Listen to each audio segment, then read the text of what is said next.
name is Lea and I come from Croatia and Serbia. I studied all over Europe and Asia, and I really wanted to come back to Europe because I felt that, like, for my art and for my creative work, it's really important to be here, kind of where I'm from.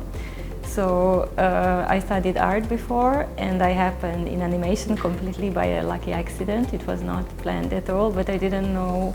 I finished the art academy in Zagreb first about painting and graphic arts, and then I went to Norway and I started to study unplanned animation. So this is how I stumbled in this form of art, and I really found everything that I was looking for and that I practiced before in the form of puppet animation and stop motion animation, because this technique is so touchable and so dealing with materials and the different kind of art meet in this art form. Because I also studied a little bit performance, art installation, painting. So in this art form, for me, everything was there. So that's why I fall in love, I think. No, it's not my first. I did 2 movies when I was a student. One was from the bachelor and another from the master studies. And after that I did another movie in Croatia, which was my first professional movie, and this is my second professional movie, and it is the biggest production I did because it is a co-production between 3 different countries. So it was a new experience for me to do such a bigger project, but still somehow in a small scale that I can be there and control in some way all parts of the production. In this last film, I had an idea to make this project into different formats, and that was the biggest challenge of the film as well as the installation.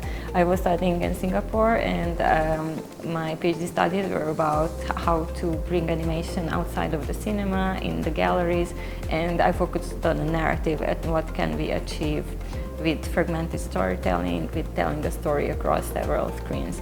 So initially the family portrait was a project for this kind of format, and then as almost like a necessity, the film was born as well, because it was just very difficult to finance this kind of artistic project which involves so much of animation.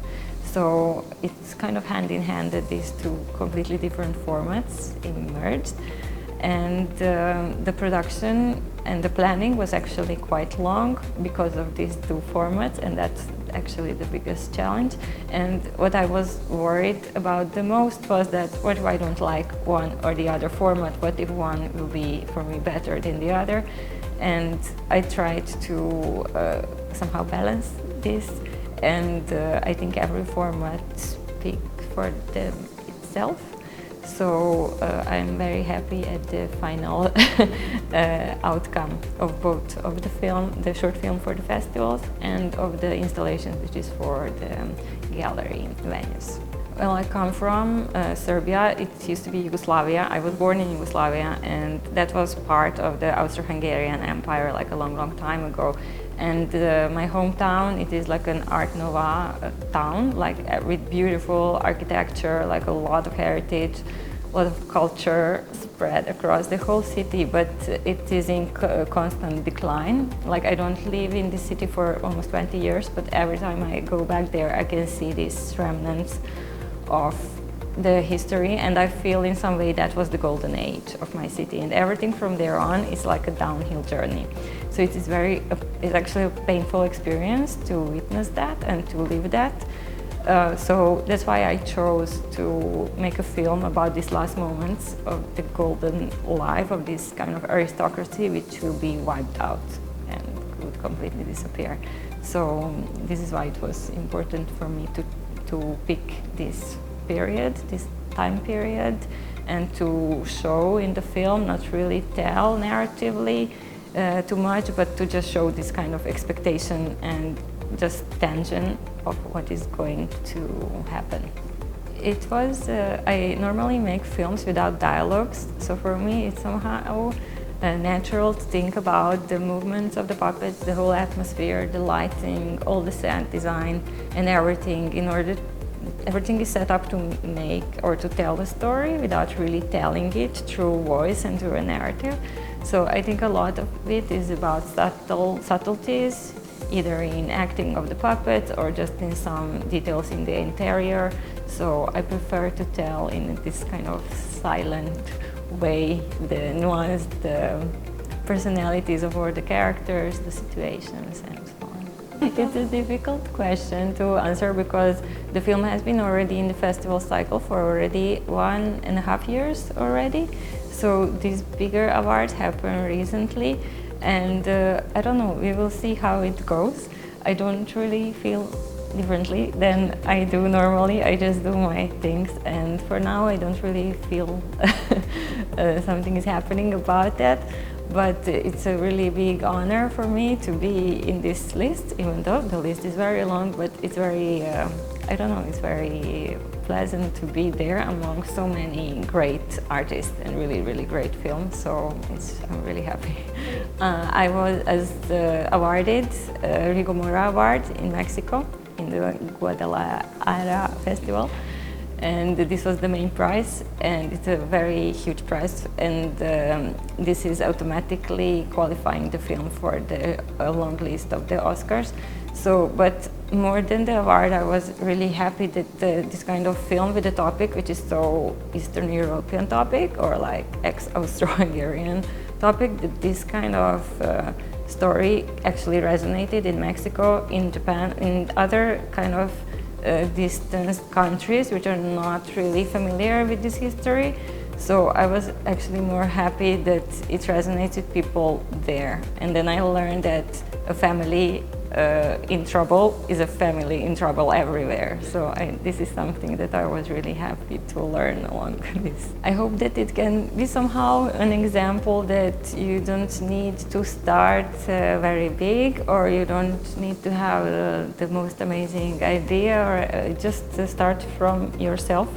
And I hope that it is an inspirational thing, that this kind of technique, the stop motion animation, can travel so far and reach so many festivals and so on, and that this technique is actually very valuable in today's visual media culture, when everything is so digital and we are losing so much touch with all the material qualities that these kind of materials can offer.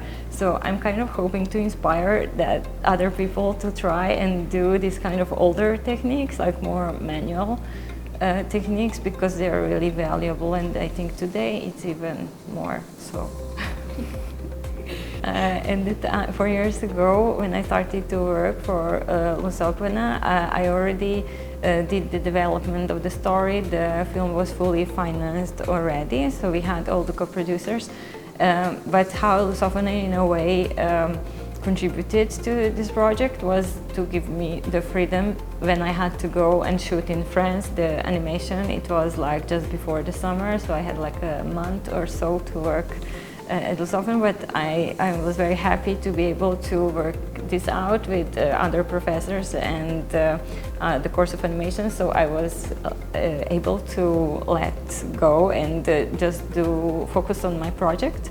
So I went to France and then we shoot the animations there, and I'm so thankful for this, because as any other kind of academic achievement, I think it's very important to say that the artistic achievements and the creative research is also just as important as the other parts of our academic careers.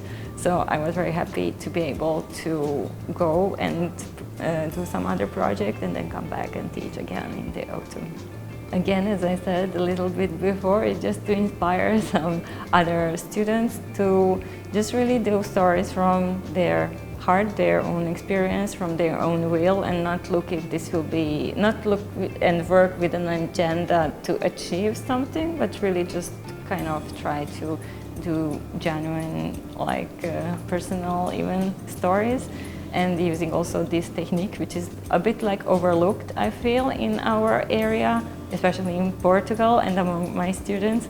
I would really like them to feel that this technique is really rewarding, and that we can do such amazing films with textures and light and miniatures, And it is a really rewarding experience to do that, so I hope this can maybe change. I'm not thinking about that. The Oscar list, it's really a long list, as I mentioned, so I'm already very happy to be just among these amazing filmmakers and films who are all qualified for this, so I have no idea. I would probably do what I do already. I'm thinking about a new film, I'm collecting little miniatures and thinking what can I do, either research-wise or like film-wise, so I'm just really continuing my creative process. And what I'm just hoping, not the Oscar, but like all the nominations and the awards will maybe make it more easier for me to produce the next film with another international collaborations, because the collaboration with international co-producers and teams was really rewarding, and it was so much more easier to create a film with so much professionalism across the different countries, so it was really amazing experience. So I'm hoping that I can just continue in this way. I don't think I would do anything big or anything different.